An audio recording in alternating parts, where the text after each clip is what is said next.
गांव में रघु नाम का एक चोर था जो रात में लोगों के घरों में सेंध लगाता और चोरी करके भाग जाता।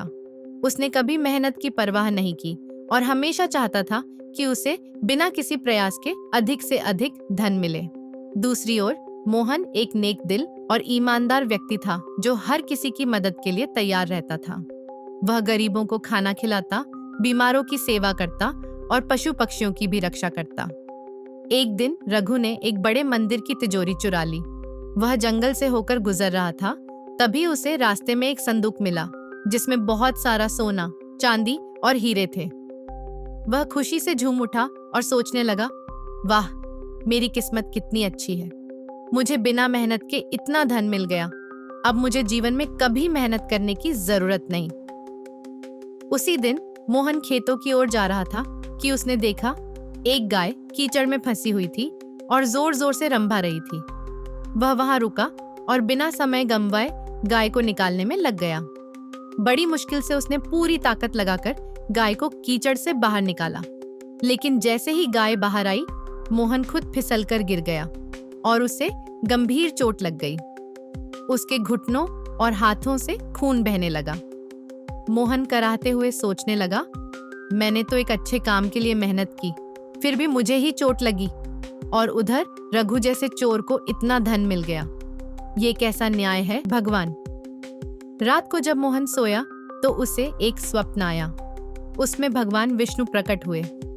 मोहन ने रोते हुए पूछा, प्रभु, मैंने तो एक गाय की जान बचाई थी, फिर भी मुझे ही कष्ट क्यों मिला?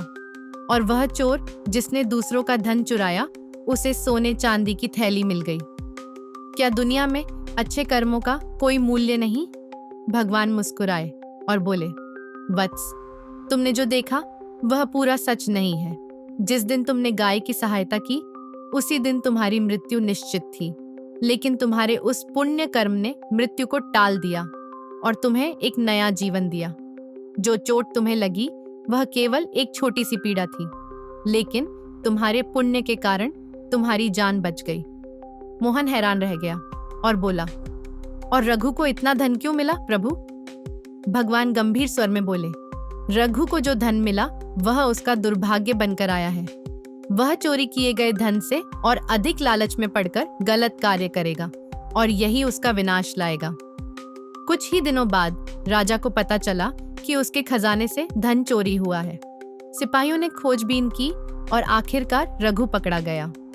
जब राजा को पता चला कि वह संदूक भी चोरी का था जिसे असली मालिक खोज रहा था, तो राजा ने गुस्से में आकर रघु को मृत्यु दंड देने का आदेश दिया। उधर मोहन धीरे धीरे ठीक हो गया। जिस गाय को उसने बचाया था वह गांव के सबसे बड़े व्यापारी की थी। जब व्यापारी को इस बारे में पता चला तो उसने मोहन को अपने व्यापार में साझेदार बना लिया।